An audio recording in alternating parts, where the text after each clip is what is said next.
Eu sou Malu Mota. E eu sou Silvia Vinhas. O Notícias em Foco está no ar. O Brasil é considerado o país mais ansioso do mundo. Um levantamento da Organização Mundial da Saúde aponta que quase 10% dos brasileiros convivem com esse transtorno. Problema que se agravou com a pandemia e a crise econômica, né, Malu? Pois é, Silvia, mas nem tudo está perdido. Esse controle da ansiedade também pode ser a chave para o crescimento profissional. Em momentos de crise, como a da pandemia do novo coronavírus, as dificuldades cobram de empresários e profissionais de várias áreas soluções para continuar no mercado. Uma pressão que causa ansiedade e preocupação sobre o futuro e exige o que os psicólogos chamam de inteligência emocional. A inteligência emocional é uma habilidade que todos nós podemos e devemos desenvolver, especialmente nesse momento, de perceber e lidar e agir com as emoções de forma mais saudável comigo e com o outro. Rodrigo Fonseca é presidente da Sociedade Brasileira de Inteligência Emocional. Ele explica que situações críticas, como a gerada pela Covid-19, podem ser uma oportunidade de crescimento pessoal e profissional. Nós temos duas possibilidades de agir. Ou nos confinarmos sem fazer nada, esperando tudo isso passar, assistindo TV, internet ou coisas do tipo, ou nos capacitarmos profissionalmente, nos desenvolvermos pessoalmente também, especialmente agora com tantos cursos aí gratuitos ou em preços bem mais atraentes, né? Ou seja, neste momento de crise, nós podemos e devemos sim nos desenvolver, nos preparar, nos desenvolver pessoalmente e nos preparar para o mundo pós-corona, porque sim, precisaremos de profissionais completamente diferentes, preparados emocionalmente, com muito mais capacidade técnica também, mas com muito mais capacidade de trabalhar em equipe para reconstruirmos muito mais rápido. Segundo Rodrigo, controlar as emoções é fundamental na hora de fazer escolhas e tomar decisões conscientes. E como desenvolver essas emoções neste momento de corona?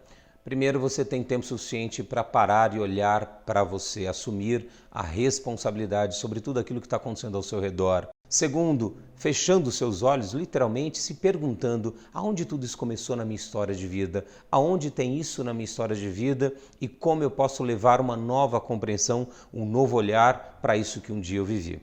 E outra forma de você desenvolver a sua inteligência emocional é conversando com aqueles mais velhos, pais, avós, tios, e perguntando sobre suas qualidades, suas dificuldades, né? E aí você entendendo, assumindo aquilo que você tem de qualidade, usando a favor daqueles que estão ao seu lado e depois também no seu trabalho, a resposta, a mudança efetiva que você, que eu, que todos nós buscamos não está aqui fora, não estão nos livros, não estão nos vídeos, está dentro de você. Se permita estar com você, fechar os olhos, buscar na sua história de vida e veja a sua vida se transformar, a sua família entrar em harmonia e o seu trabalho se tornar infinitamente mais produtivo e você ser mais realizado com você e permitir que outros se realizem também.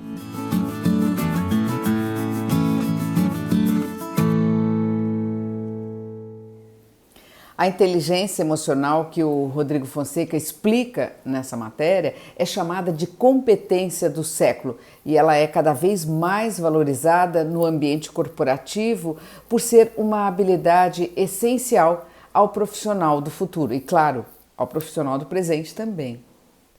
Os smartphones são cada vez mais essenciais no nosso dia a dia. Eles ajudam no trabalho remoto, nas aulas online e participam também dos momentos de lazer. Quase tudo pode ser feito por meio de aplicativos. E um desses aplicativos quer resgatar uma atividade que virou febre há uns 5 anos.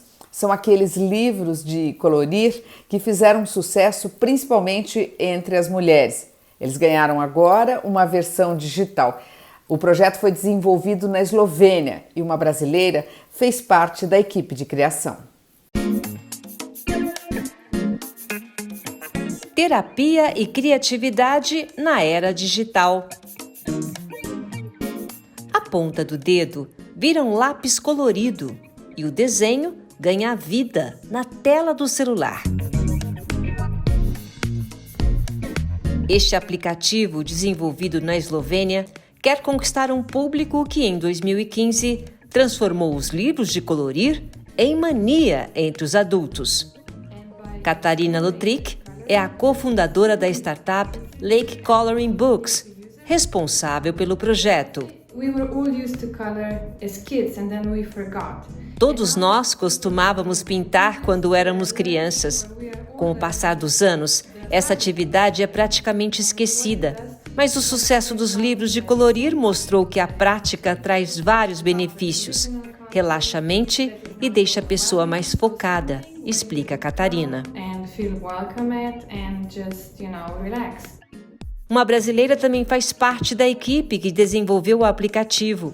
O nosso modelo do aplicativo, ele é respaldado por várias pesquisas científicas que apontam que atividades que exercitam a concentração de forma prazerosa, elas ajudam na saúde mental, principalmente em momentos de ansiedade. Então tem tudo a ver com o momento que a gente está vivendo. E a gente acredita que o Lake ele é uma ferramenta para ajudar nesse momento. Os nossos downloads durante a pandemia aumentaram bastante, porque foi uma coisa que as pessoas desejavam ter acesso em um momento que elas precisavam simplesmente desligar a cabeça.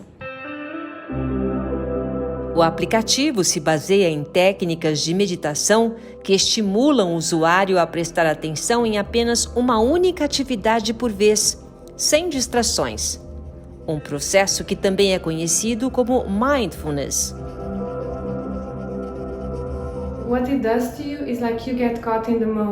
Quando você se concentra no desenho, vive aquele momento. Não pensa no passado nem no futuro. E se desliga dos problemas e da correria do cotidiano. São pelo menos 3 sentidos focados na atividade: o tato, a visão e até mesmo a audição. So your attention is not fleeing all around. O Lake reúne pouco mais de 900 ilustrações, material que vem de livros de colorir e também de parcerias com artistas e ilustradores de vários países, inclusive do Brasil. Desenhos que prometem agradar a todos os estilos. Afinal, o objetivo aqui é relaxar e soltar a imaginação. Uma maneira terapêutica de colorir o tempo numa pandemia tão cinzenta. A quarentena impôs dificuldades a todos nós. Solidão, isolamento dos familiares, ansiedade e preocupação com a saúde de entes queridos foram algumas delas. E muita gente buscou refúgio na arte. Livros, séries, filmes, peças e shows que invadiram as casas de milhões de pessoas. Os artistas ajudaram a manter a sanidade mental e registraram esse momento em obras mostrando o caminho do consumo artístico sem aglomerações. Com o isolamento social causado pelo novo coronavírus, a internet se tornou a principal ferramenta de diálogo e entretenimento. E o consumo de produções artísticas ficou mais amplo. Filmes e séries foram liberados na pandemia. Transmissões ao vivo de shows improvisados e até de orquestras. Para o professor José Minerini Neto, o período de isolamento mostrou a importância da arte no cotidiano das pessoas. Nós estamos vendo desde o início da quarentena as pessoas recorrendo às mais diversas manifestações artísticas como um modo de salvar esse momento tão difícil que nós estamos passando pelo mundo todo, não é? Então, logo no início da quarentena, nós vimos, por exemplo, sobretudo na Itália, as pessoas indo cantarem nas janelas, nas varandas, nas sacadas, né? Depois disso, nós começamos a ver muitas pessoas comentando nas redes sociais os livros que estavam lendo, as séries televisivas que estavam assistindo. Não dá para nos esquecermos da quantidade de lives musicais que estão acontecendo, né? Especialmente no Brasil. Um levantamento realizado pelo Google revelou que as lives musicais foram assistidas por mais de 85 milhões de pessoas no Brasil. Das 10 lives mais vistas no YouTube, 8 são de cantores brasileiros. A recordista na plataforma é a sertaneja Marília Mendonça, que atingiu mais de 3 milhões de visualizações. Nós temos contato com a arte constantemente, não é? Isso nos leva a crer, a pensar que a arte torna o ser humano mais humano, faz com que a vida seja mais plena. O poeta Ferreira Goulart chegou a dizer certa vez que a arte existe porque só a vida não basta. E essa quarentena do coronavírus está demonstrando isso, a importância e a centralidade que a arte tomou na nossa vida. Então, por esse ponto de vista, sim, a arte ela está proporcionando um momento de salvação, um momento de podermos respirar e buscar beleza e novos sentidos para a vida através das múltiplas possibilidades artísticas. Esse movimento de exploração e descoberta artística já foi visto em outras épocas.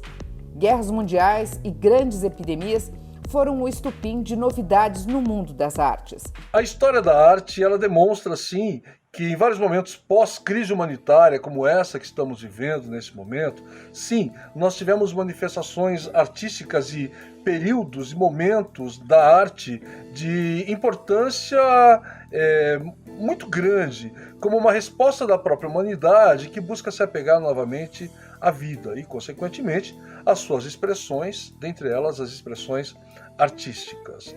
A peste negra devastou, ela matou muita gente. E uma das respostas foi o Renascimento. E quando nós estudamos o Renascimento, nós estudamos o humanismo.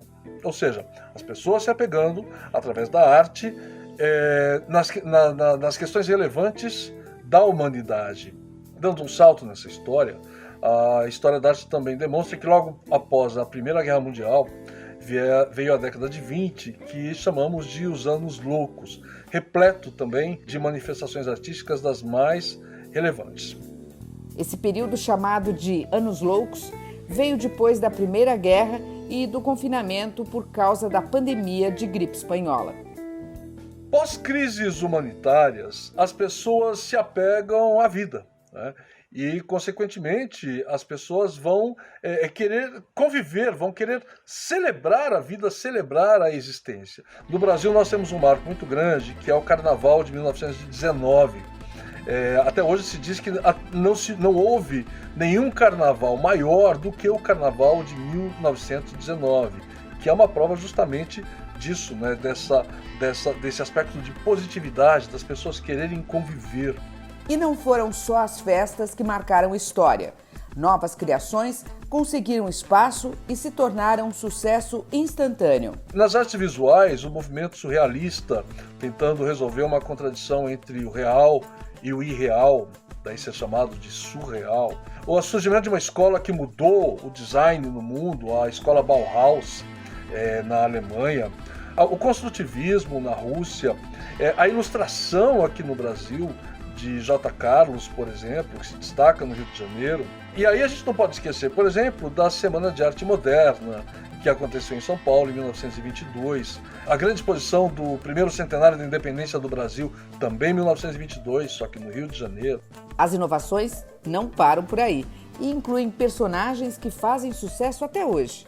E aí no cinema a coisa vai longe. Então você tem os filmes do Chaplin, por exemplo, a grande estrela no cinema de animação que era o Gato Félix, aí surge o Mickey Mouse, né? O cinema falado, ele passa a existir em 1927, a dança, o Charleston, que marca toda a década de 20, por exemplo, os balés russos, a Chanel revolucionando a moda na década de 20. Aqui no Brasil, o Villa-Lobos, trabalhando intensamente nesse período pós-gripe espanhola. Acontece também em 1922 a chegada do rádio no Brasil, que muda muita coisa, que muda a relação, por exemplo, com a música.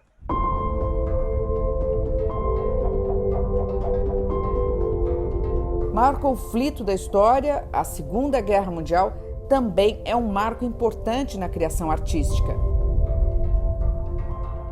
Depois da Segunda Guerra Mundial, veja, tudo é novo, tudo se renova. Então, por exemplo, o cinema aqui no Brasil passa a se chamar cinema novo. A nova música, a nova bossa, é a bossa nova. O look na França, por exemplo, será o new look criado por Christian Dior, com saias enormes, com muito tecido, né, demonstrando que a guerra estava para trás, a limitação de acesso aos materiais havia acabado e voltava a grandiosidade. Com o fim da guerra, surgiu um novo centro artístico global. Paris, que era a grande capital mundial das artes até a Segunda Guerra Mundial, e depois disso se transfere para a cidade de Nova York. E surge, por exemplo, o expressionismo abstrato com os respingos de tinta, né, do Jackson Pollock, logo depois a pop art, né? Aqui no Brasil, nesse Segunda Guerra, nesses anos dourados, surgem os museus, o MASP, o Museu de Arte Moderna do Rio de Janeiro, o Museu de Arte Moderna de São Paulo, aliás, deriva do Museu de Arte Moderna de São Paulo, a Bienal de São Paulo, cuja primeira edição acontece em 1951. Além disso, nós temos manifestações artísticas no teatro muito importantes. Cacilda Becker estava em cena nesse período, a criação do Teatro de Arena, né, do Teatro Brasileiro de Comédia. E o futuro? Será que esse período difícil e cheio de incertezas pode fazer com que vejamos a atividade artística de um jeito diferente? Quando pudermos novamente, que nós possamos ir dançar na rua, que nós possamos ocupar as praças com exposições de arte, que os museus abram suas portas, tragam as suas obras de arte para acesso do público com muita facilidade. Ou seja, que a arte ela continue sendo central na vida. E saibam, né, quando a gente fala da vida e a gente busca o melhor do que a vida tem para oferecer, você tem a certeza que no meio deste melhor está a arte.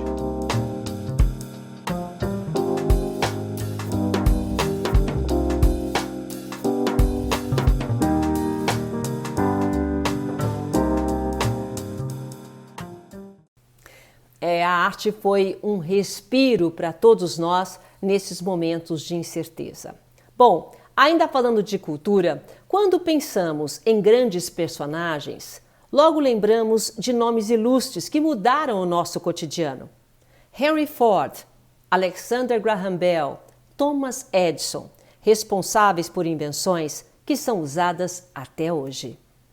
Aqui no Brasil também temos um desses personagens. Alberto Santos Dumont é conhecido como o pai da aviação, mas acumula outras invenções em seu vasto currículo. O 14 bis é reproduzido em praças pelo Brasil, mas outra aeronave, batizada de Demoiselle ou Libélula, é considerada a obra-prima de Santos Dumont. Nascido em julho de 1873 em Minas Gerais, Alberto Santos Dumont era filho de um fazendeiro e se dedicava ao cultivo do café. Ainda garoto, ele se apaixonou pelas máquinas e motores e passou a estudar com um sonho em mente: voar. Na França, projetou balões e as primeiras aeronaves, com voos cada vez mais longos que receberam prêmios na Europa e no Brasil. A jornalista Luciana Garbim é curadora da exposição Santos Dumont, na coleção brasiliana Itaú, que passou por diversas capitais brasileiras. Para ela, o aviador e inventor era uma personalidade à frente de seu tempo. Ele era uma pessoa muito à frente do tempo dele. E o que eu acho fascinante do Santos Dumont é que o Brasil, na época, era eminentemente agrícola. Assim. O Brasil era conhecido pelos produtos agrícolas. Então, você ter um brasileiro que vai para o centro cultural do planeta naquela época, que era Paris, que era a França, e ele se destacar pela ciência, isso era muito importante. Assim. O que as pessoas queriam na época, o grande sonho das pessoas na época era voar. E ele foi para lá e ele conseguiu mostrar que era possível um brasileiro vindo de um país agrícola se destacar pela ciência. Voar era a ciência de ponta da época, era a tecnologia de ponta da época. Então acho que tem alguns conceitos que são muito importantes no mundo de hoje, que é essa coisa da tecnologia, do empreendedorismo, do design, que ele já vivia na pele, na prática, há mais de 100 anos. Isso eu acho fascinante nele. Além das aeronaves, Santos Dumont também assina invenções que hoje são atrações em uma casa onde ele morou, na cidade fluminense de Petrópolis. Quem chega ao chalé batizado de A Encantada só consegue subir as escadas começando com o pé direito. A casa tem ainda uma inovação no banheiro, o chuveiro de água quente. Mas ele também teve ideias que não foram tão bem sucedidas. Teve uma época, ele gostava muito de esquiar, então ele ia para a Europa ali para esquiar, e nessa época ainda não tinha os teleféricos que levavam as pessoas até o topo da montanha. Então ele inventou o conversor marciano, que era uma espécie de exoesqueleto, assim, que era para ajudar as pessoas a subirem as montanhas cobertas de neve. Ele inventou um lança-boias, que era para ajudar pessoas que estivessem se afogando no mar. Era um lançador de boias gigante, e a ideia é que se tivesse alguém se afogando na praia, então alguém atirasse a boia para salvar a pessoa.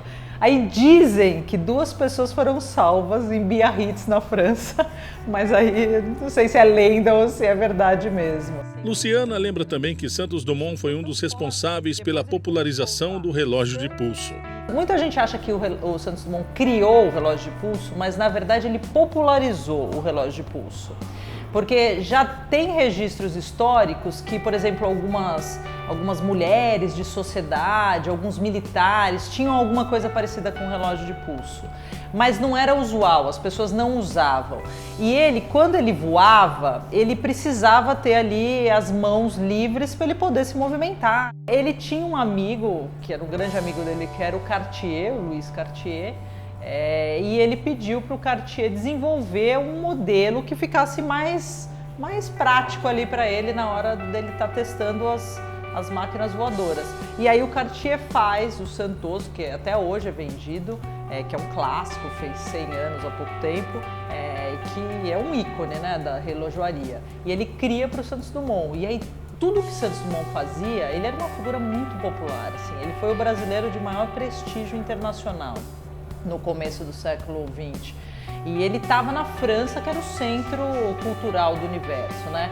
Então muita coisa que ele fazia virava moda, essa coisa do cabelinho de lado, os colarinhos altos. E o relógio foi um desses exemplos, assim. Ele começou a usar o relógio e todo mundo quis o relógio. E aí o Cartier começou a vender relógio como água, né?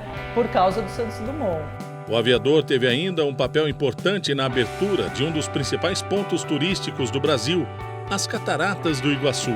Depois que ele parou de voar, ele voltou para o Brasil, mas ele ia muito para outros países. Então ele ia muito para a Europa, ele também representava os aeroclubes ali de aviação, os clubes de aviação em outros países.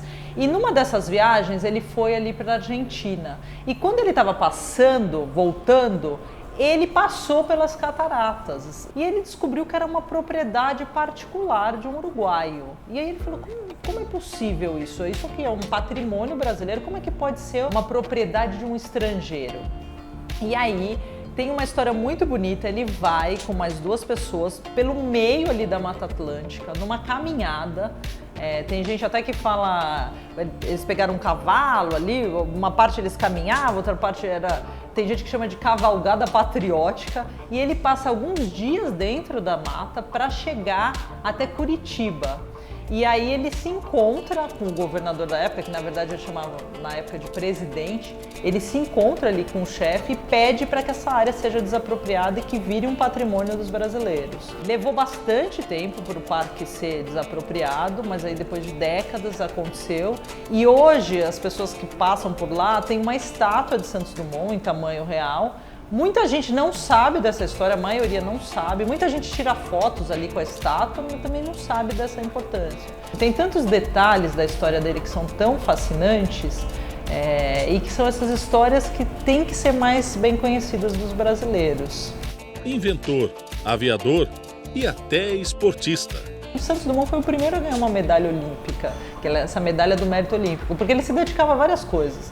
ele gostava de equitação, ele gostava de alpinismo, ele praticava, né, essa coisa da aeronavegação da época, ele jogava tênis, ele fazia de tudo. Ele gostava muito do Brasil. Você pega os primeiros registros dele, tem livros, por exemplo, que era da biblioteca de quando ele era adolescente, que ele ainda assinava Alberto Dumont, ele ainda não usava o Santos. E quando ele foi para a França é que ele adotou o Santos Dumont, porque ele queria que as pessoas soubessem dessa ascendência brasileira dele.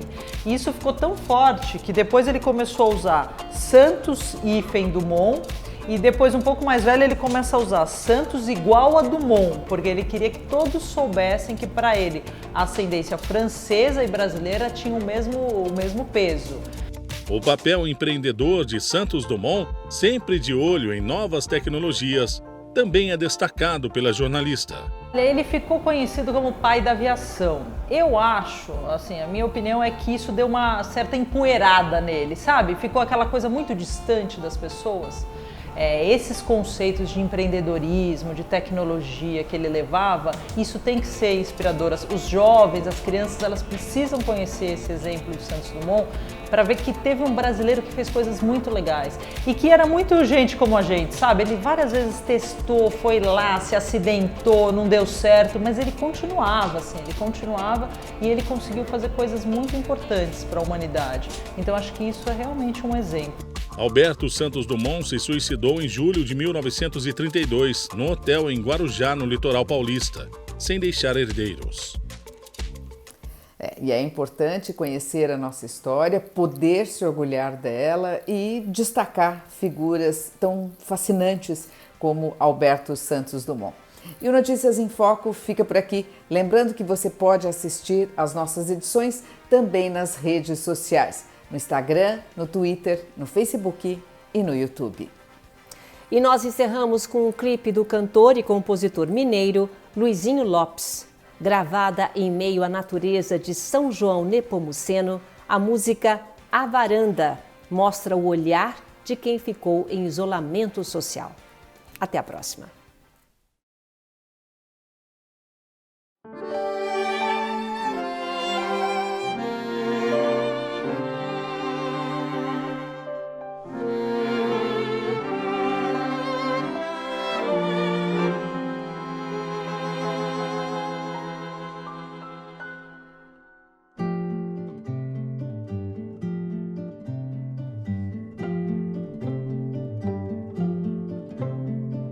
Já conheço cada latido da minha rua, dos proferidores, alguns nomes apenas. Sei quem está e quem não está de quarentena. Tem opção de estar os que não estão? Já serei eu, figura manjada na rua. Se a vizinha ao lado espirrar em sua varanda, se o coronavírus zarpar em seu espirro, conseguirá fazer a curva na coluna? Levitará em minha varanda sem pousar? Pode atingir figura manchada da rua.